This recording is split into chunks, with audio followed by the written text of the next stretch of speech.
All right. Good morning, everybody. It's actually Sunday night here, but it'll be Monday morning when you watch this. So we are going to be reading for next couple of weeks a book called Stone Fox. So that's the cover of Stone Fox.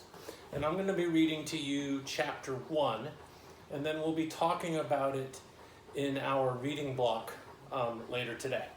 All right, chapter 1, Grandfather. One day, Grandfather wouldn't get out of bed. He just lay there and stared at the ceiling and looked sad. At first, little Willie thought he was playing. Little Willie lived with his grandfather on a small potato farm in Wyoming. It was hard work living on a potato farm, but there was also a lot of fun, especially when Grandfather felt like playing.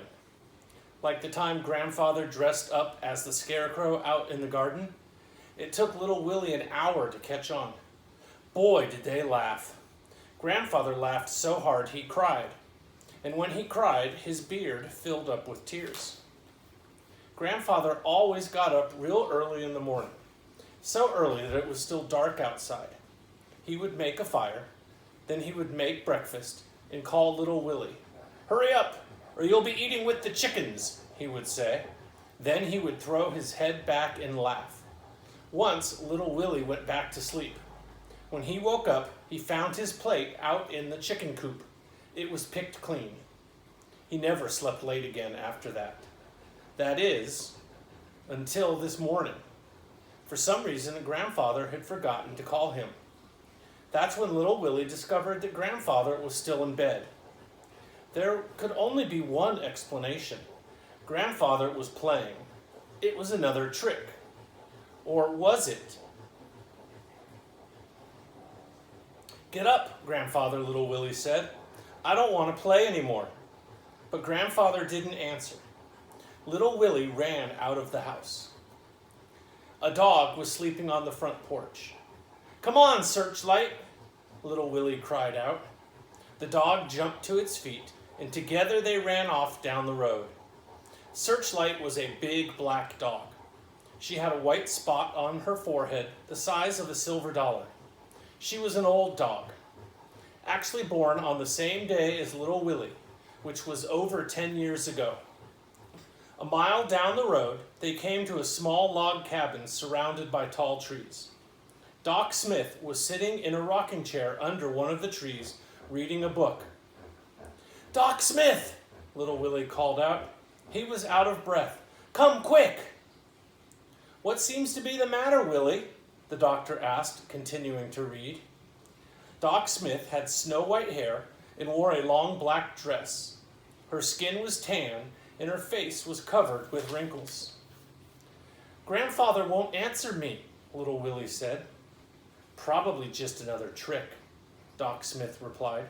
"Nothing to worry about." "But he's still in bed." Doc Smith turned a page and continued to read.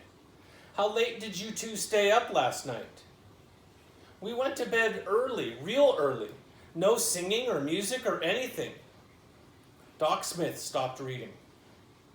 "Your grandfather went to bed without playing his harmonica?" she asked.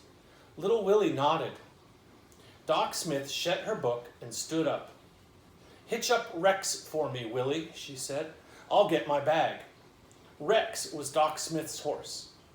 He was a handsome palomino. Little Willie hitched Rex to the wagon, and then they rode back to Grandfather's farm.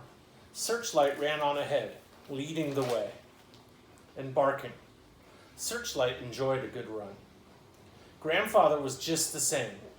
He hadn't moved. Searchlight put her big front paws up on the bed and rested her head on Grandfather's chest. She licked his beard, which was full of tears. Doc Smith proceeded to examine Grandfather. She used just about everything in her little black bag. "What's that for?" little Willie asked. "What are you doing now?" "Must you ask so many questions?" Doc Smith said. Grandfather said it's good to ask questions. Doc Smith pulled a long silver object from her doctor's bag. "What's that for?" little Willie asked. "Hush." "Yes, ma'am, I'm sorry." When Doc Smith had finished her examination, she put everything back in her little black bag. Then she walked over to the window and looked out at the field of potatoes. After a moment, she asked, "How's the crop this year, Willie?" "Grandfather says it's the best ever." Doc Smith rubbed her wrinkled face. "What's wrong with him?" little Willie asked. "Do you owe anybody money?" she asked. "No," little Willie answered. "What's wrong? Why won't you tell me what's wrong?" "That's just it," she said. "There's nothing wrong with him." "You mean he's not sick?" "Medically, he's as healthy as an ox. Could live to be 100 if he wanted to." "I don't understand," little Willie said. Doc Smith took a deep breath, and then she began. "It happens when a person gives up on life, for whatever reason. Starts up here in the mind first, then it spreads to the body. It's a real sickness, all right, and there's no cure except in the person's own mind. I'm sorry, child, but it appears that your grandfather just doesn't want to live anymore." Little Willie was silent for a long time before he spoke. "But what about fishing and the rodeo and turkey dinners? Doesn't he want to do those things anymore?" Grandfather shut his eyes, and tears rolled down his cheeks and disappeared into his beard. "I'm sure he does," Doc Smith said, putting her arm around little Willie. "It must be something else." Little Willie stared at the floor. I'll find out. I'll find out what's wrong and make it better.